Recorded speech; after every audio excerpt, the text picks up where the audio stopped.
Hello, Mark, and thank you for accepting our interview today. 10 years ago, you wrote the very popular book, The Rough Guide to Evolution, about Charles Darwin, the theory of evolution, and the ramifications in science and society. Today, on the occasion of the Darwin Day, we would like to ask you some questions. First of all, how and why did you become so interested in the theory of evolution? Well, when I was a child, I used to go to church and Sunday school and picked up the Bible stories. But when I was a teenager studying biology, I realised that the theory of evolution gave a better explanation of how we came to be here and how life came to be the way it is. When I was a student, I picked up the work of Richard Dawkins, who wrote The Selfish Gene, just a year or two before, and work by Stephen Jay Gould. Both of those writers were very engaging writers, and they piqued my interest, and not just in the theory of evolution, but in Darwin and Darwin's contribution to it, his life and so forth.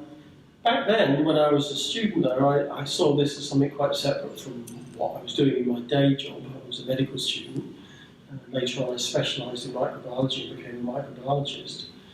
But it was only many years later that the theory of evolution started to be applied in a very straightforward way to microbiology, with the advent of sequencing technologies that allowed us to start to draw trees and see the relationships between different bacteria and different microbes. And so that was a very exciting synthesis, if you like, of something that was a side interest to what was my main interest in life.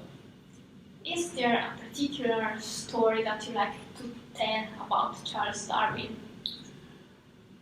Well, I think Darwin, as he's portrayed most typically, is always seen as this very old man, distinguished old man with a beard, and a family man, and very establishment.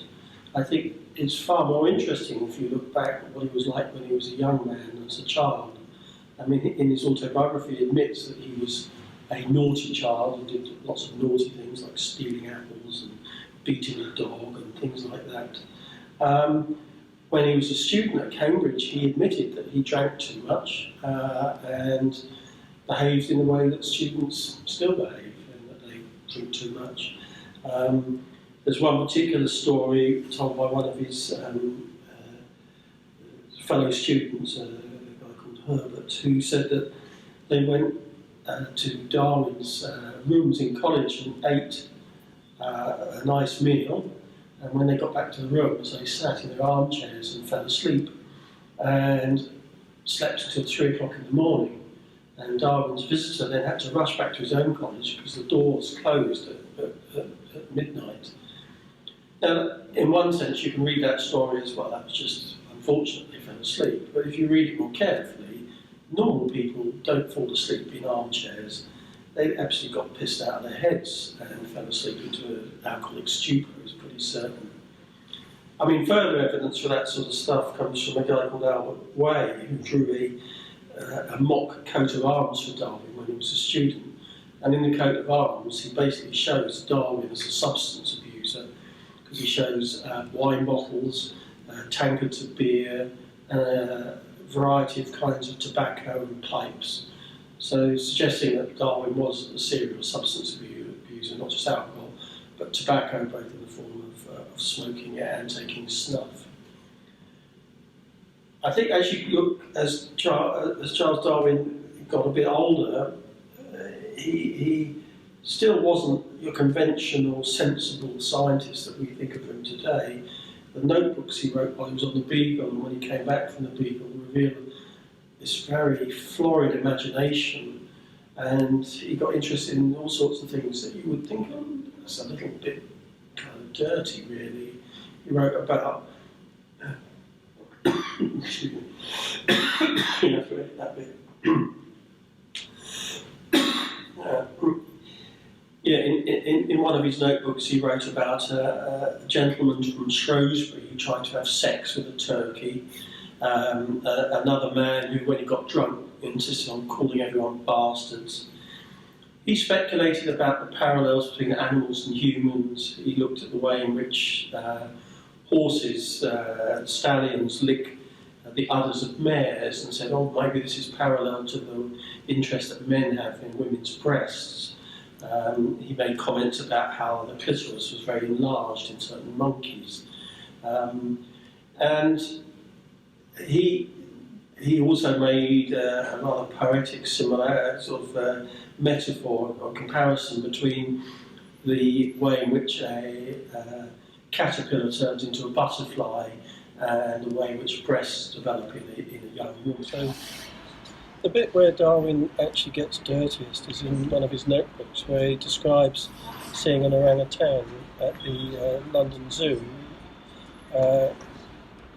scratching the genitals of another orangutan and then sniffing its fingers. And that in itself is a bit disgusting sort of thing to observe, but the thing that's most disgusting, as he says, and it's not surprising that they did this, because the smell of his own genitals wasn't that disagreeable. So it suggests that Darwin had scratched his own genitals and smelled his fingers as well, which creates a rather different image of Darwin from the one with the beard and the old family name.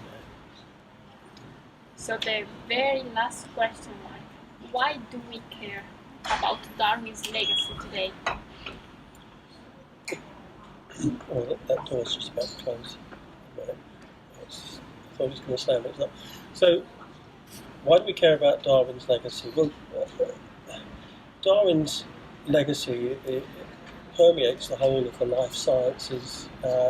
It's the most cogent explanation that he provided there of how evolution happened, the fact that it did happen, the evidence for it, the mechanism for it. It permeates not just the subjects that he was interested in, like zoology and botany, but nowadays we use these kind of explanations to understand things like antimicrobial resistance. How is it that bacteria become resistant to antibiotics so readily? Also the evolution of cancers. How does a cancer grow and spread? And how does this happen over a lifetime? And how can a cancer become resistant to treatment as well? So Darwin's theory really does reach lots of places other theories don't reach.